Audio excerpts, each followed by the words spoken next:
you so very much.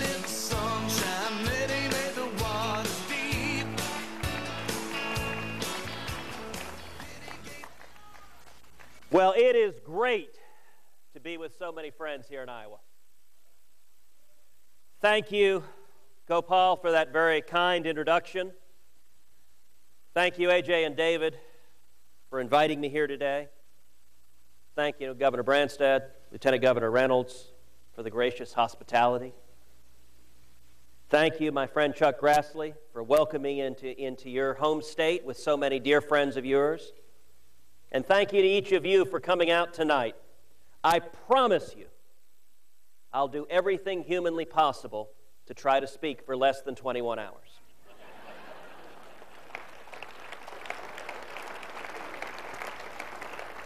But you will know I'm nearing the end when I bring out and begin to read The Cat in the Hat. You know, I got to tell you, 21 hours is a long time.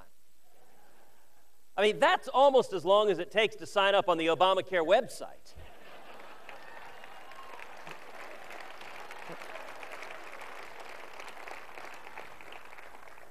You know, every one of us is grounded, is kept who we are by our families, and I am particularly proud to have the opportunity to introduce to each of you my wife, Heidi Cruz.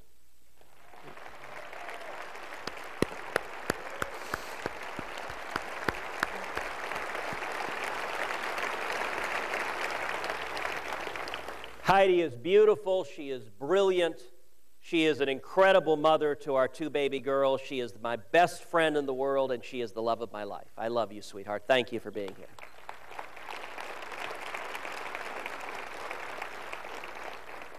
And you know, talking about family keeping one grounded, we have a tendency when you're in the midst of heated battle to think that that battle is of great importance.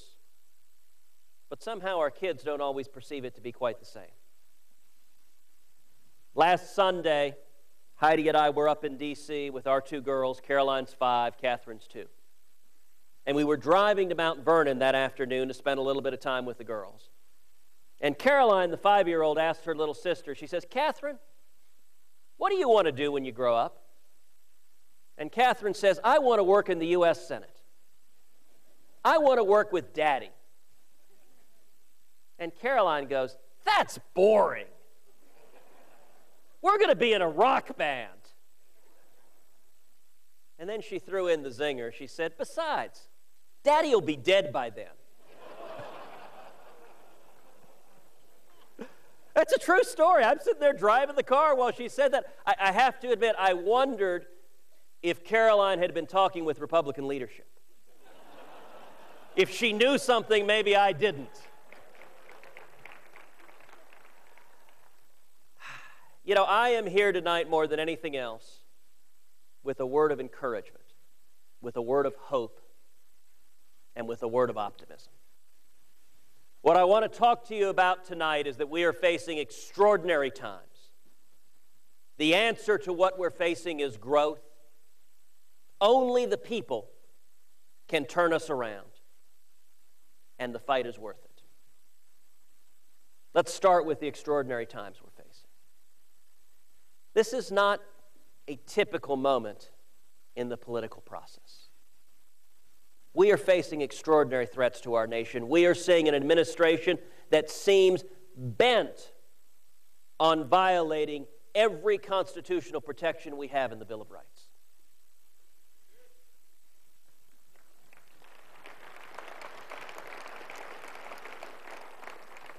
Chuck, I don't know that they have yet violated the Third Amendment, but soon they may start quartering soldiers in people's houses.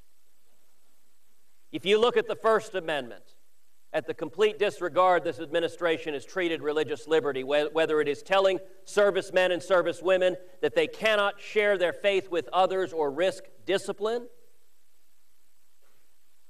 the idea that the men and women who risk everything to defend our liberties check their constitutional rights at the door is anathema to who we are as a people.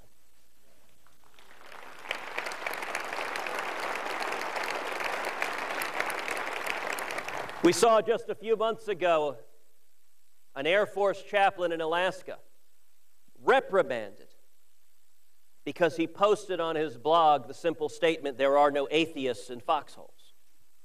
He was ordered to take it down. Apparently, chaplains are not supposed to be talking about that God stuff.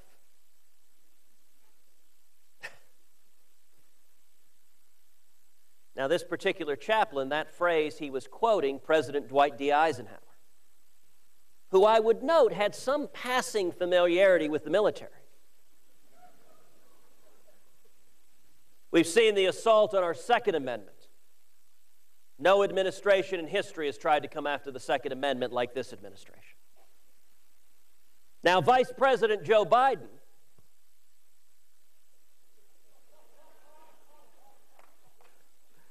you know the nice thing? You don't need a punchline.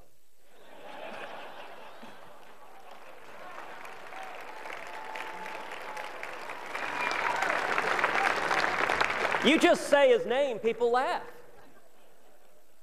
But Vice President Joe Biden shared the following counsel. He said, if anyone is attacking your home, just go outside and fire with a double-barreled shotgun and fire both barrels in the air, which is very, very good advice if it so happens you're being attacked by a flock of geese. We've seen the assault on the Fourth and Fifth Amendment as this administration has been invading our privacy with the NSA seizing phone records and emails and viewing law-abiding citizens as the target of their efforts. By the way, for anyone who has your cell phones here, please leave them on. I want to make sure President Obama hears everything we say tonight.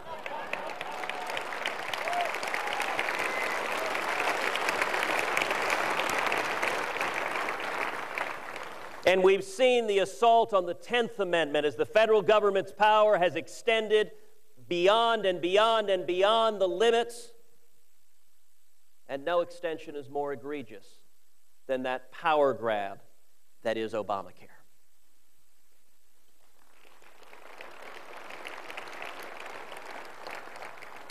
And then if you look at our fiscal and economic state, we are facing enormous crisis. For the last 4 years, our economy has grown, on average, 0.9% a year.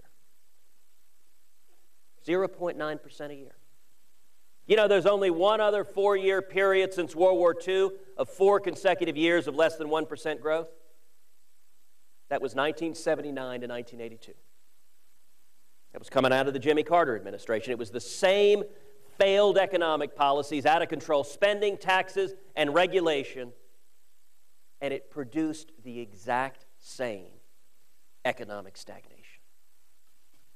People are hurting all across this country. We are at the edge of a fiscal and economic cliff. You know, I'm reminded of last fall when I had the opportunity to speak at the National Republican Convention in Tampa. And I talked about the national debt. I talked about our 2 little girls, Caroline and Catherine. And that night, Heidi and I went back to the hotel room. We're sitting in it about 1:30 in the morning. And I pulled out my iPhone and began looking at Twitter.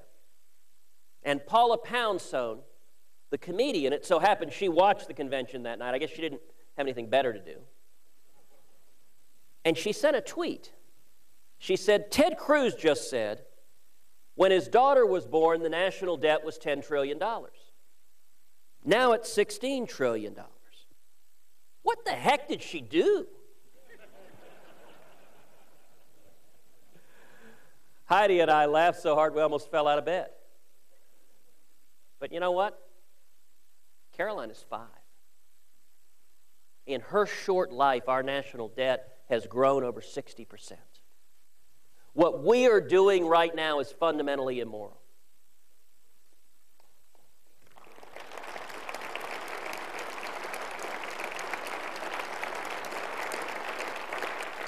If we keep going down this path, our kids and our grandkids will spend their whole lives not working to meet the challenges of the future, working to meet their priorities, but working to pay off the debts that their parents and grandparents racked up. Our parents didn't do that to us. Their parents didn't do that to them. And you know what? We're all here tonight because we're not willing to do that to the next generations.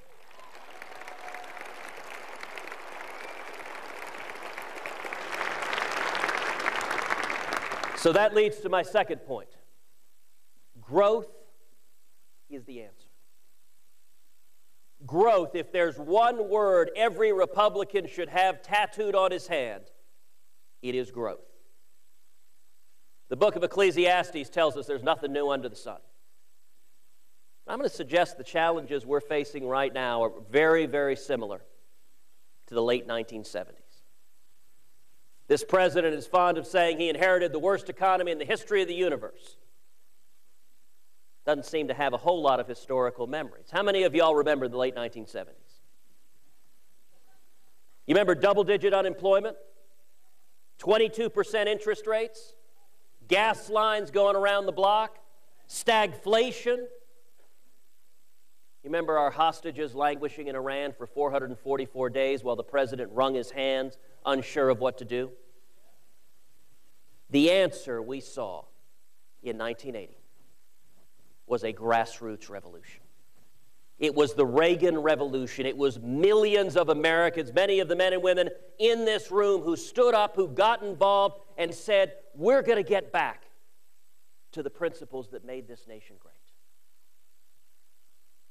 President Ronald Reagan came into office in 1981, elected in this very same year Chuck Grassley was elected to the U.S. Senate.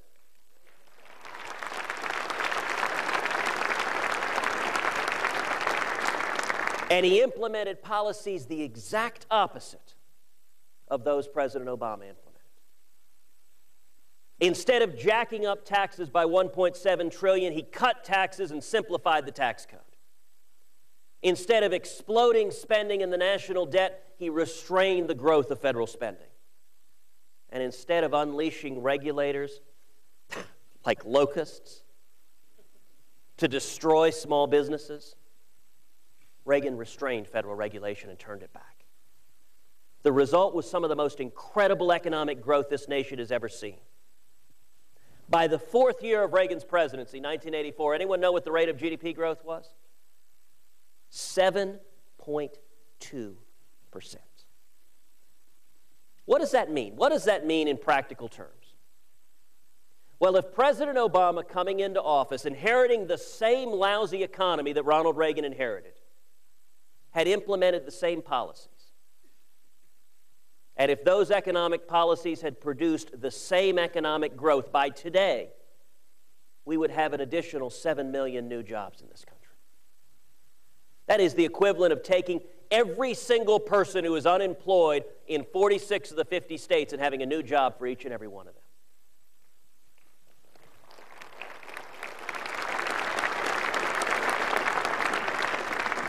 And growth is foundational to everything else. Every other challenge we have, whether it's unemployment, whether it's the national debt, whether it's maintaining the strongest military in the world, if we have growth, we can do all of it. And if we don't have growth, we can't achieve any of it. Here's an interesting statistic.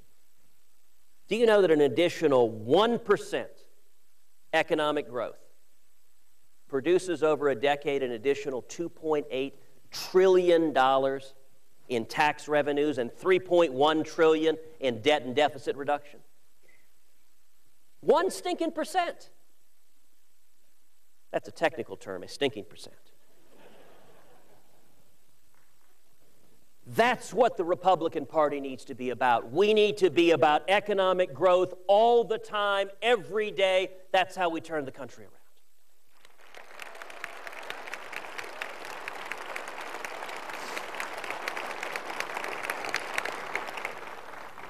So how do we get it done?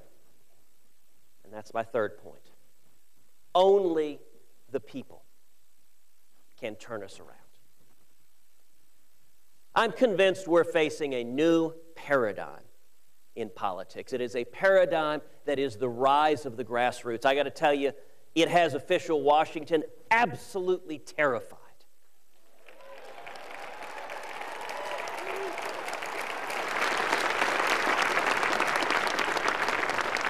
But this new paradigm has been beta tested. unlike the Obamacare website. It was beta tested in 1980 with the Reagan Revolution, and we pulled this country back from the brink. And if you look at this past year, we have been seeing over and over and over again the power of the grassroots. One of the very first things I was proud to participate in the U.S. Senate this spring was standing side by side with my friend Senator Rand Paul in his epic filibuster against drones.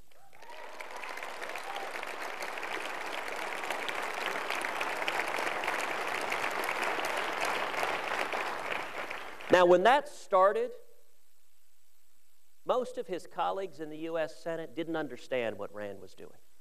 They thought it was curious, quixotic, it didn't make any sense. And something incredible happened.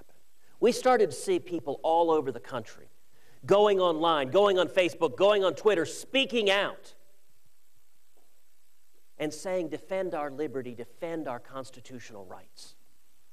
And as a result of y'all's leadership, as a result of the grassroots rising up, the next day, President Obama was forced to do what he had refused to do for 3 consecutive weeks, which is admit in writing the Constitution limits his authority to target U.S. citizens with drones.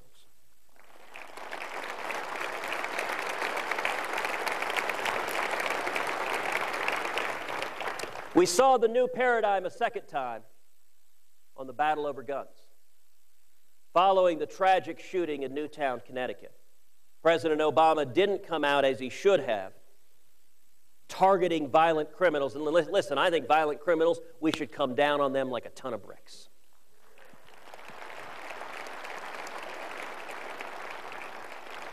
But instead, he chose to target the Second Amendment rights of law-abiding citizens. And I got to tell you, conventional wisdom in Washington was this was unstoppable. Early on in those first few weeks, Chuck and I both sat in those lunches, and if that vote had happened early, it would not have been pretty. And once again, the same thing happened. Millions of Americans across this country began speaking up, began showing up at town halls when their senators came home, began lighting up the phone, began going on Facebook, going on Twitter, speaking out. The lead alternative to President Obama's Second Amendment infringing bills, the law enforcement alternative, was a bill that was entitled the Grassley-Cruz bill, that I was very proud to write side by side with your Senator Chuck Grassley in his office.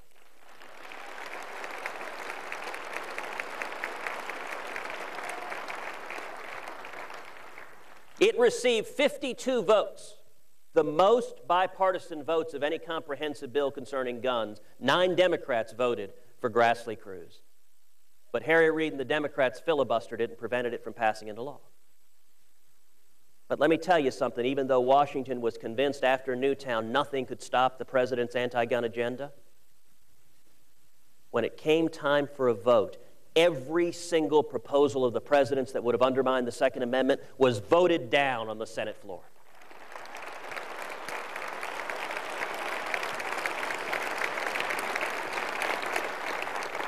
That was the power of the grassroots. A third time we saw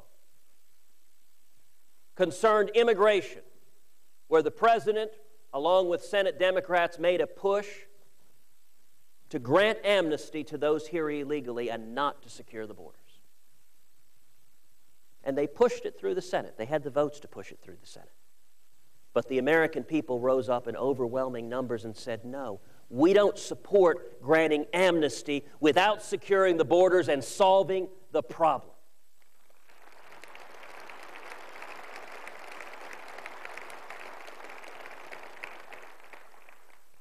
And as a result, that bill went to the House of Representatives and has stopped because of the grassroots, because of you speaking out to your elected representatives.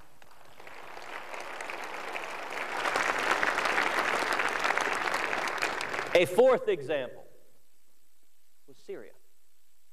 The president announced to the world that he intended to launch unilateral military attacks against Syria, and leaders from both houses of Congress within days came out publicly supporting him. And in Washington, it was a done deal. This was happening. There was no stopping it. And then what happened? What happened is the same thing. The American people began speaking up over and over and over again, louder and louder and louder. I'll tell you, in our offices, the calls were coming literally 100 to 1. And the answer that the grassroots said is, we don't want to put America in the middle of a sectarian civil war between Sunni and Shiite where the U.S. national security interest is not present and real.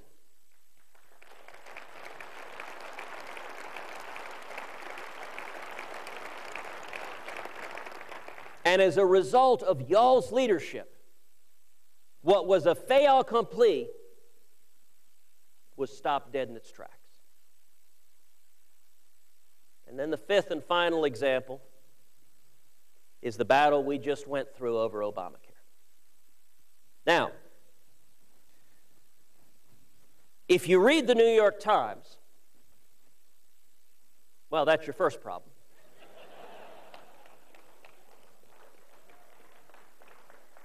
But if you read the New York Times, they will tell you that this battle accomplished nothing.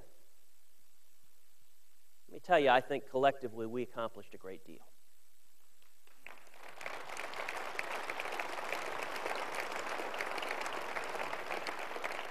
One of the things we accomplished in the fight over Obamacare is that we elevated the national debate over what a disaster, what a train wreck, how much Obamacare is hurting millions of Americans all across this country. You know, this bill is called the Patient Protection and Affordable Care Act, but it doesn't provide protection. It's not affordable, and it's denying care to millions.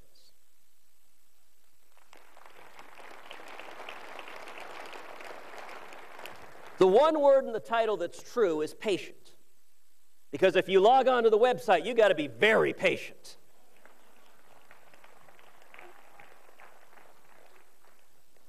But collectively, millions of Americans have made the case that Obamacare quite simply isn't working, that it's the #1 job killer in this country, that it is causing millions of Americans to lose their job. Young people coming out of school are not finding jobs right now because of Obamacare. Single moms all across this country are being forced to work part-time, trying to feed their kids on 29 hours a week because of Obamacare. Hardworking families who are struggling to provide for their children are getting skyrocketing health insurance premiums because of Obamacare. And people all over this country right now are getting notifications in the mail that their health insurance is being canceled because of Obamacare. Now, as a measure of just how far we collectively have elevated those arguments, how many of y'all saw the season premiere of Saturday Night Live this year? The opening skit was a 3-minute skit on what a disaster Obamacare is.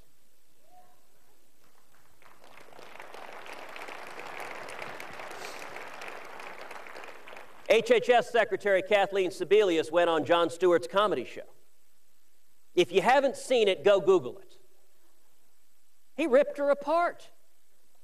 Jon Stewart asked her, the president's given an exemption for big business for a year. Why not give a delay to hardworking Americans?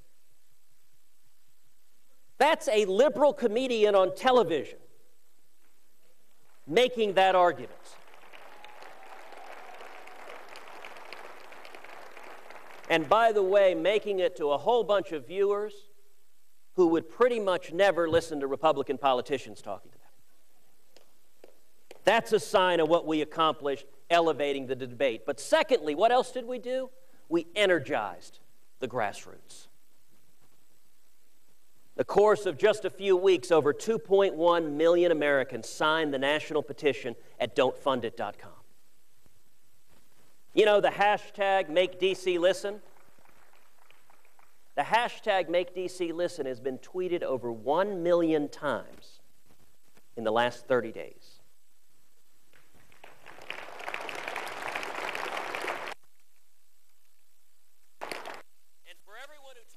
Wanting to win elections in 2014, particularly in an all-year non-presidential year, nothing matters more than an energized and active and vocal grassroots America. That's how you win elections.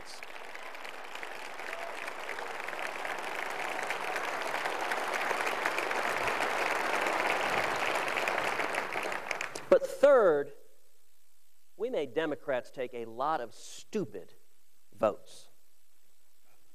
Let me highlight one in particular. Every single Democrat in the U.S. Senate voted against eliminating the congressional exemption from Obamacare. Now, I got to tell you, the polling on that, over 90% of Americans disapprove of that exemption. Over 70% of Democrats say they would vote against a senator who voted to keep a special exemption for themselves that wasn't given to the American people.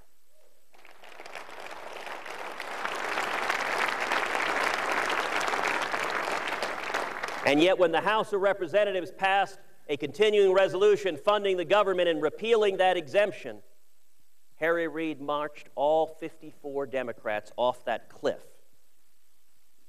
By the way, the language in Obamacare that subjects members of Congress to the same rules on the exchanges that the people who are stuck with it are facing, it won't surprise anyone in this room that that language is known as the Grassley Amendment.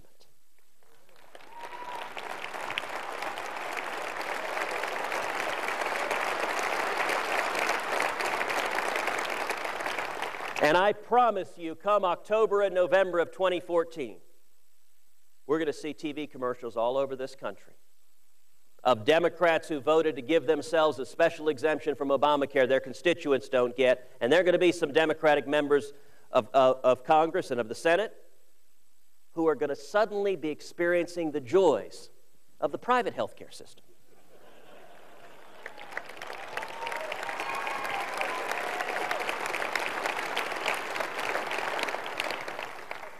But the fourth benefit is we demonstrated the power of what the people, what the grassroots could do.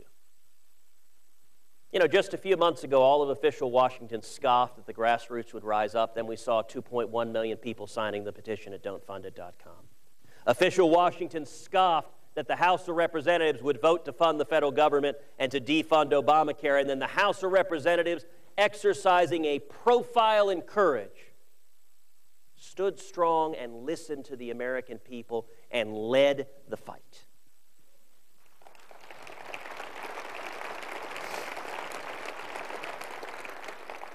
Now, we didn't accomplish our ultimate policy goal in this battle, and we didn't because, unfortunately, a significant number of Senate Republicans chose not to unite and stand side by side with House Republicans. Had we stood together, I'm convinced the outcome of this fight would be very, very different. But listen, none of us thought taking on the Washington establishment was going to be easy. None of us thought this was going to be a simple path.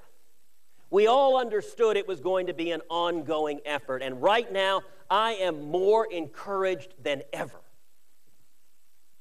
If you look at the 5 instances I talked about of the power of the grassroots, 4 of the 5 have been complete victories. In baseball terms, for those of you following the World Series, that's batting 800. That's double Ty Cobb.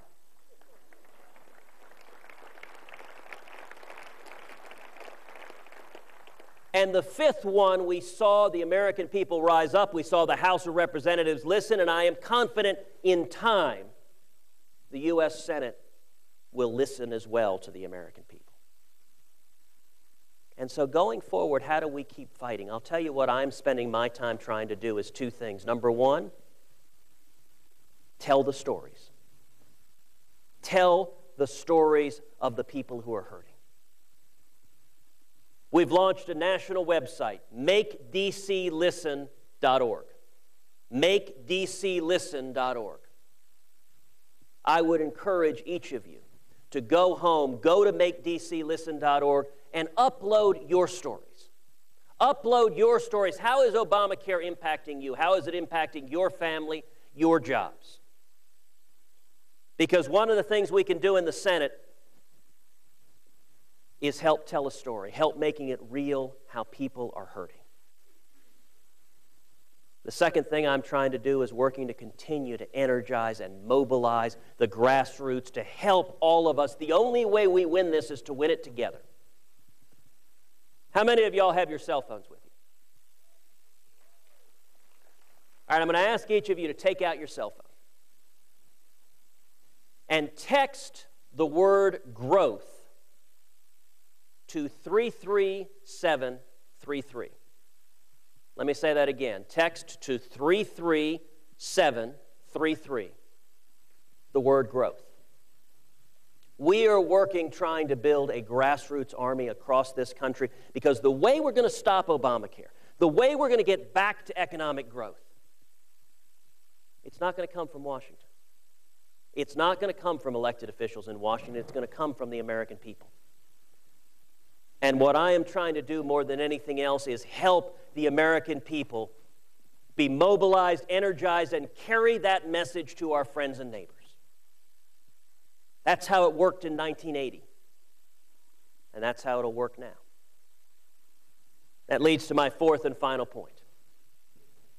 This fight is worth it.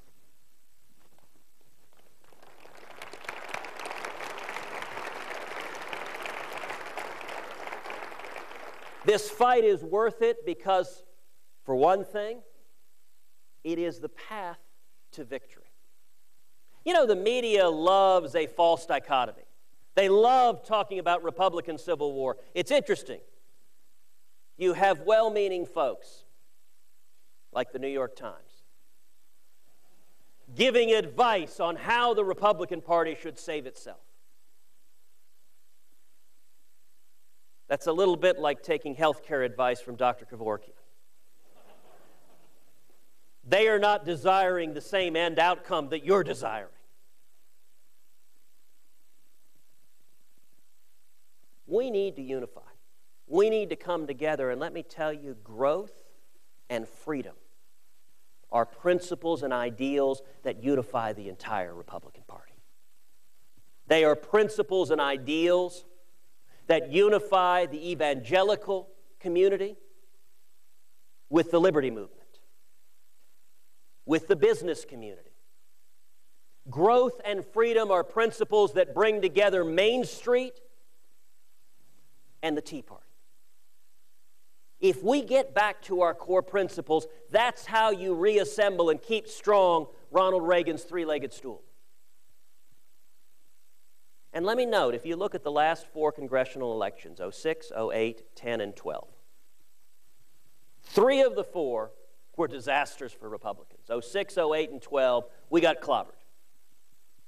In all three of those, the prevailing wisdom in Washington,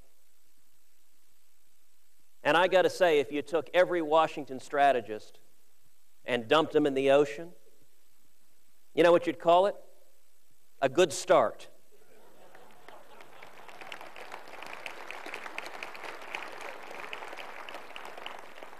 But 06, 08, and 12, the Washington strategists said, Republicans, keep your head down. Don't rock the boat. Don't stand for much of anything. The economy's not going great for President Obama, so just keep your head down and we will win as being the least bad alternative to whoever the other guys are. And shock of all shocks, we got our clock cleaned in 06, 08, and 12. There's one election that was different, 2010. And it was different in the way we campaigned. 2010 was a positive, optimistic campaign. It was a grassroots campaign across this country saying we stand for growth and freedom.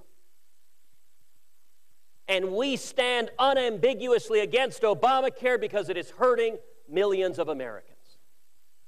And what happened in 2010? Republicans won a tidal wave victory, taking control of the House, picking up seats in the Senate. And what do all the Washington strategists say in 2014? Let's go back to the model of 06, 08, and 12.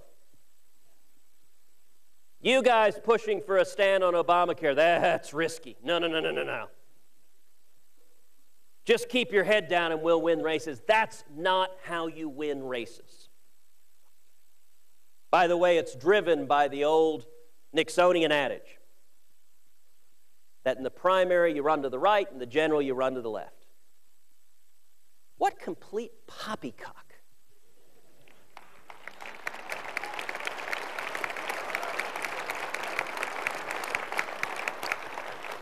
That's based on the oh-so-clever idea that if your opponent is here on the spectrum, that you want to be infinitesimally to their right so that you can capture every marginal voter right up to where they are. The problem is, if you do that, you destroy every single reason anyone has to show up and vote.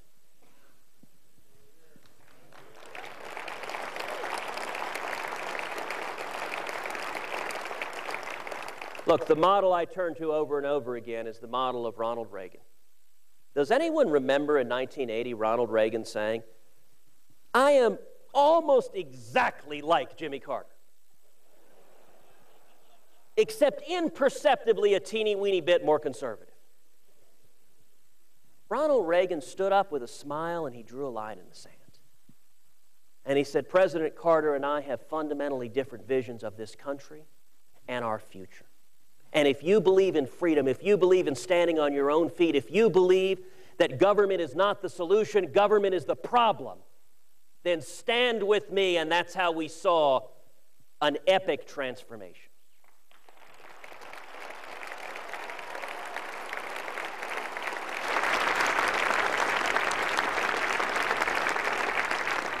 But the second reason why this fight is worth it is that growth is fundamental to opportunity. For years, I've advocated what I call opportunity conservatism, which is that every single policy we think about, we talk about, should focus like a laser on opportunity, on easing the means of ascent up the economic ladder.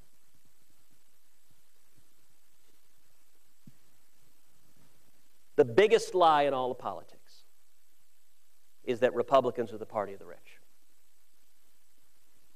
You know, the top 1%, those evil millionaires and billionaires the president demagogues against all the time? You know, under President Obama, the top 1% are earning a higher share of our national income than any time since 1928. But that shouldn't worry us because nothing bad happened after 28. Who has been hurt by the Obama economy? Who are the people who are hurt the worst? Who have been the losers under the Obama economy? They're the most vulnerable among us. They're young people, they're Hispanics, they're African Americans, they're single moms. Those are the ones losing their jobs. Those are the ones pushed into part-time work. Those are the ones losing their health care. And as Republicans, we should be championing opportunity for people who are struggling.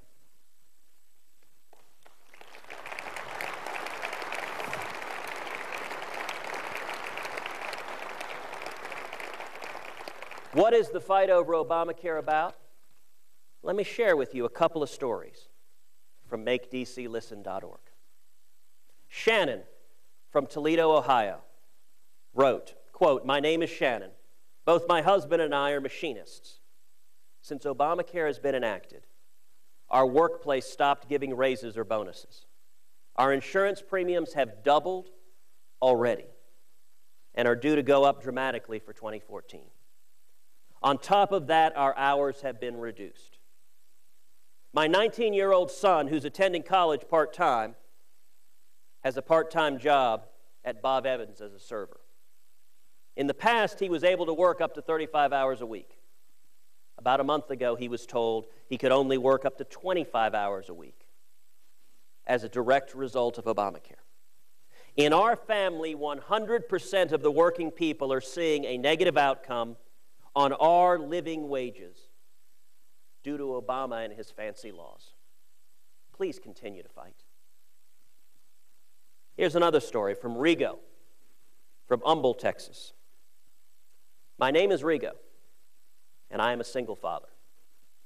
I have health care coverage through my employer, and I currently pay $320 a month for myself and my daughter.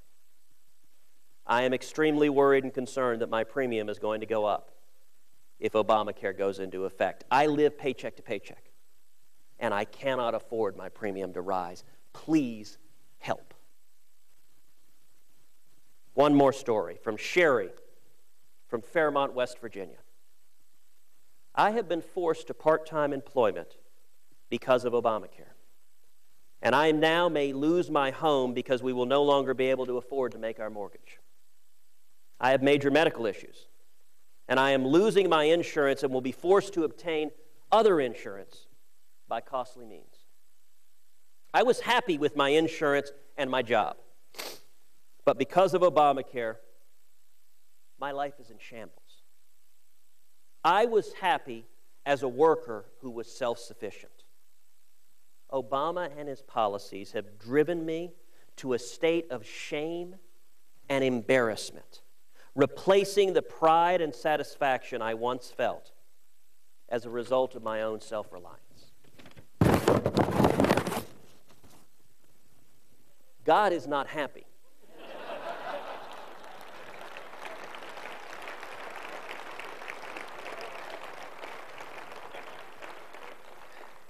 These are real people feeling real pain because the Obama economic agenda does not work. And we need to make the case to every young person in the Hispanic community, in the African American community, to single parents struggling to provide for their kids, that the greatest engine of prosperity and opportunity the world has ever seen is the free market system of the United States of America.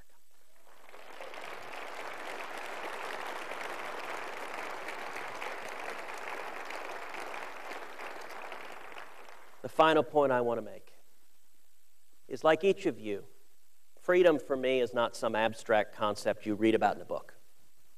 It's real in our lives. Gopal, you talked about coming as an immigrant. It's real in your life because you've seen it. You've seen the freedom this country gives. For me, my dad fled Cuba 55 years ago. As a teenager, he fought in the Cuban Revolution. He'd been thrown in prison and tortured by Batista's regime, beaten almost to death. Today, my dad's a pastor in Dallas. His front teeth are not his own because they were kicked out of his mouth in a Cuban jail when he was a teenager. When my father came to Texas in 1957, he was 18. He couldn't speak English. All he had was $100 sewed into his underwear. I don't actually advise carrying money in your underwear. But for the young people who are here today, imagine being 18 in a strange land where you don't know anybody, you don't speak English, and you have nothing. He got a job washing dishes, making 50 cents an hour. He worked 7 days a week, paid his way through the University of Texas, graduated, got a job, and went on to build a small business to work towards the American dream. When I was a kid, my dad used to say to me over and over again, when we faced oppression in Cuba, I had a place to flee to. If we lose our freedom here, where do we go?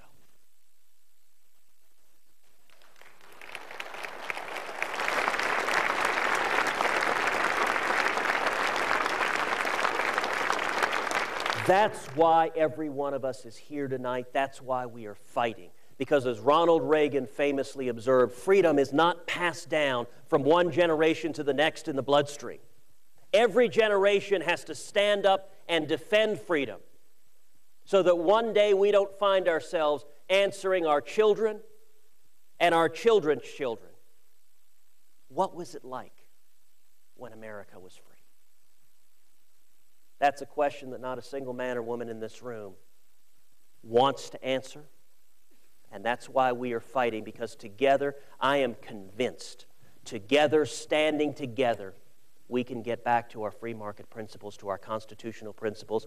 We can restore that shining city on a hill that is the United States of America. Thank you, and God bless you.